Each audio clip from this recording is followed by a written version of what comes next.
Hello everyone! This is DJ Kim Churva of 92.3 FM Radio Manila. And the long time no vlog. Kaya naman, isang aniyo nga sa'yo naman. And welcome sa ating mini vlog. And if you notice medyo hindi na ako naging active sa social media kasi nga nagpahinga ng bongga ang chinitang chikadora nyo because sumailalim ako sa PRK surgery. Yes! So, eto na nga, ang chika ko, last August 16, 2025 ay pumunta po ako sa Premier Eye Referral Center and Optical. Ayan, makikita nyo dyan ang address for my eye screening. Kasi nga, matagal ko na talagang gusto na magpalisik at maraming test ang ginawa sa mata ko ha. At ito pa, to make sure na I am fit for LASIK surgery. And for those who want to undergo eye screening, here po ang price range niya. After my eye screening, Doc Maliwat recommended na gawin ng PRK rather than LASIK, and also nakausap ko din sina Dr. Romeo and Dr. Pat, and they really explain what I really need, especially na I wanted to continue yung active lifestyle which is dancing and sports na napupos dahil nga sa malabong mata. And there you have it. This is the D-Day. Pinatakan ulit ng eye drops ang mata ko, nililinis, sinasanitize, and while waiting, need ko magsuot ng PPE. Take note meron din palang ipapabasa sa inyo and ipapapirma sa iyo clinic about the waiver yan. Kaya importante yan, kaya kailangan mabasang mabuti.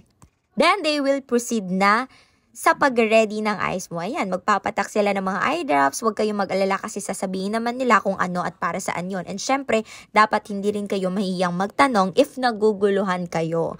Sa akin kasi, 3 yung pinatak and may pagitan na minuto every patak. And after that, pag okay ka na, papasok na tayo sa operating room, which is voila, nasa operating room na pala ako. Ang dami kasing chika ni DJ Kim. Pero actually, kinabahan ako nung pumasok na ako. Pero mas dun ako sa excited na part. Pero pag nakahiga ka na, parang hindi ka na masyado makakapag-isip kasi sobrang bilis lang talaga niya. Like 45 seconds lang kada mata at wala kang mararamdaman na sakit at all, as in. Well, bukod lang naman sa may maaamoy ka na nasusunog, which is normal at ipapaliwanag naman yan ni Doc beforehand. Then, actually after nyan, ayan ginagawa sa mata ko. As of this moment, nile-laser na yan. Yan yung 45 seconds na tinutukoy ni DJ Kim. Diba, wala akong nararamdaman. Again, thank you so much po talaga kay Dr. Roberto Maliwat. Ayan, siya po ang head ng Premier Eye Referral Center and Optical. Ayan, thank you din sa mga staffs and nurses na umalalay talaga nag-assist. Ayan, talaga para sa aking 20/20 vision.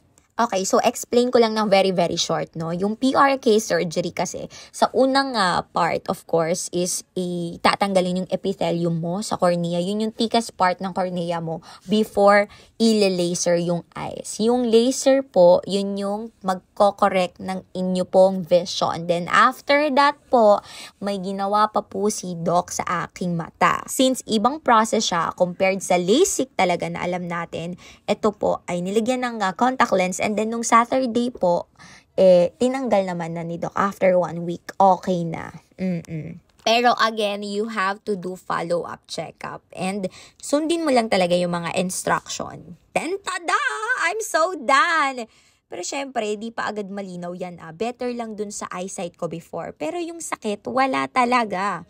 At dahil done na tayo, uwian na! Yes! Let's go! Pero syempre, joke lang. Kidding aside, hindi lang ganun yun, no? Hindi lang uwian ka agad. Again, take note, may mga ipapabilin pa sa inyo ang mga staffs and of course sila ang mga doctors. Ayan, sa kung ano ba yung mga bawal at pwede sa'yo. Sobrang saya. Ang expected ko medyo mahapte, pero ngayon wala akong nararamdaman talaga. As in, lang talaga, sobrang saya. Kasi nung pagmulat ko parang sabi ko, ngayon pa lang medyo malinaw-linaw na. Nakabilat ka na? Ko ngayon nakamulat ako ngayon. And ano yung parang nakikita mo ngayon?